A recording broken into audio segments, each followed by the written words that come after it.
at 97 kilos this week. And DIAZ ROBERTT, one of a number of talented Venezuelan upperweights. He won the Paris Grand Prix back in January. They sent a whole group over to Paris for that event.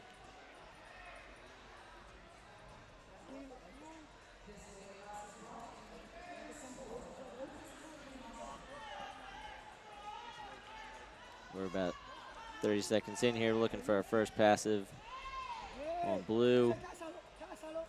Matt Judge confirms DIAZ ROBERTT with first passive warning.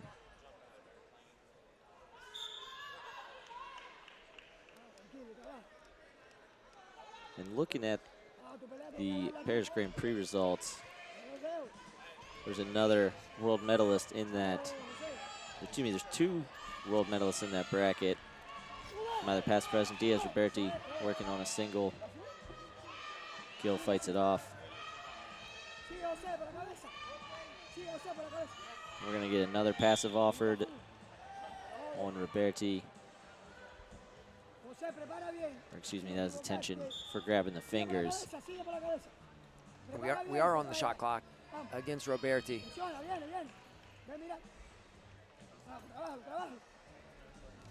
Double leg by ROBERTT, switches off to the single, drives Gill into the zone. He's trying to take his time here, gets back into the center. Comes up, he got greedy, and I like the match tactics. Get that single leg up, take the guy into the zone. Points are easier, I shouldn't say they're easier. They're handed out with less control on the boundary line as you score that.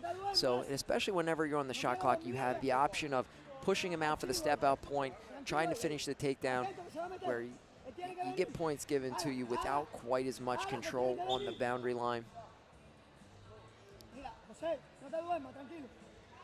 Ref stopped it there for a second.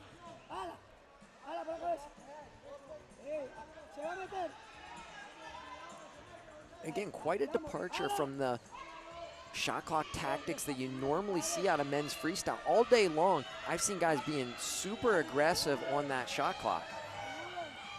And you have to wonder if as we see a passive confirmed on Gill, you have to wonder if the urgency, this being an Olympic year, this being an Olympic qualifier, if they're not leaving anything to chance, not wanting to leave anything up in the hands of the other wrestler.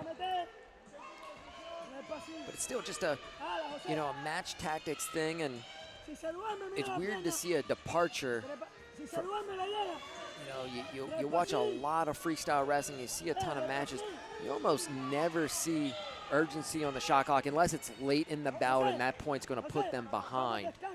Passivity goes against Gill, and there's not 30 seconds left, so you can't go on the shot clock.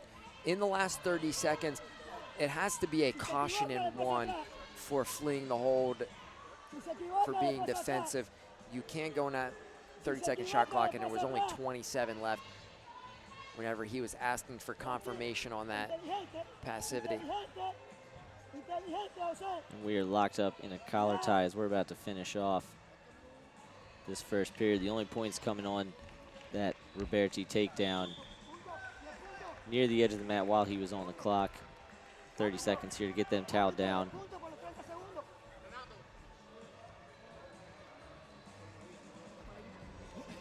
Looks like the chairman's calling the official over.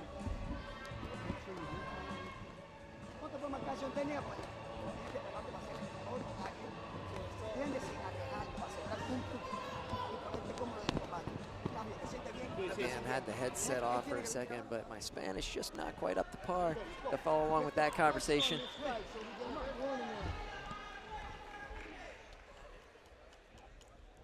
And that is one thing. While Brock and I do have the luxury of being right next to the officials table, because this is Pan American Championships, majority of the countries here are Spanish speaking.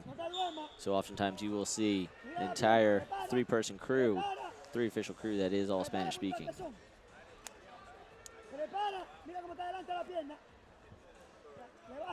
Left side collar by Gill.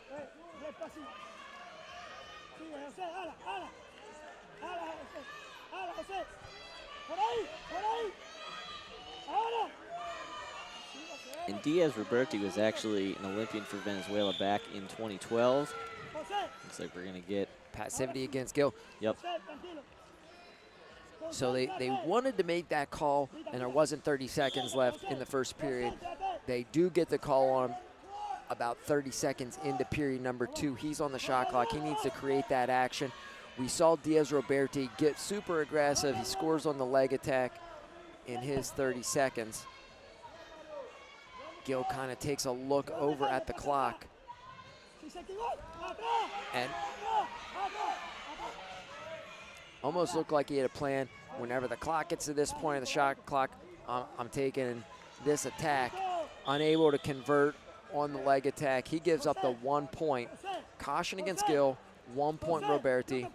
3-0 the advantage with 2:01 remaining in the bout. And with the match sections, looking at Roberti, looked like he could have spun behind for 2, but when you consider that the shot clock point being, the caution being second criteria, it's essentially the same as holding a 4-point lead. And that will come into play, of course, if Gill were able to do explosive feet to back, like what we saw earlier from his teammate Jarvis. Yeah, and you look at that situation, risk versus reward. It's a 1 point difference on that go behind. Why risk it that you run into a single leg? And then it's a 3-point swing for Gill scoring that takedown. Gill driving through, step out point will be scored. Confirmed all around, 3-1, 1:17 to go. So again, Gill will need more than just a takedown on Roberti because he has that caution point against him. Low single. Roberti kicks out of it easily. Official continuing to offer him passive on blue. Confirmed by the chair.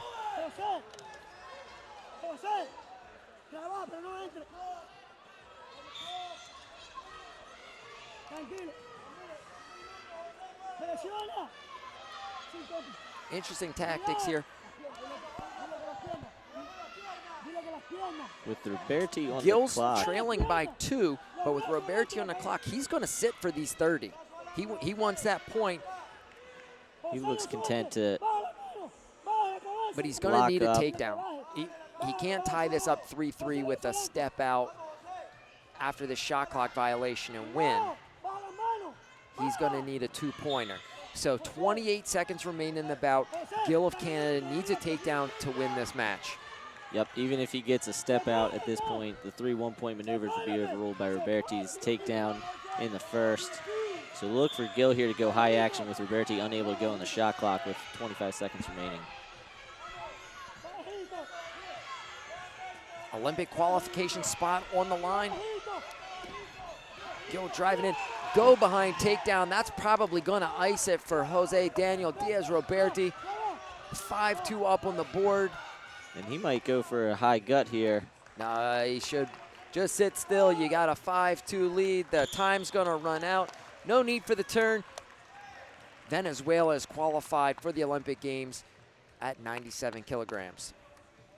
And DIAZ ROBERTT joins two teammates yesterday, 75 kilograms.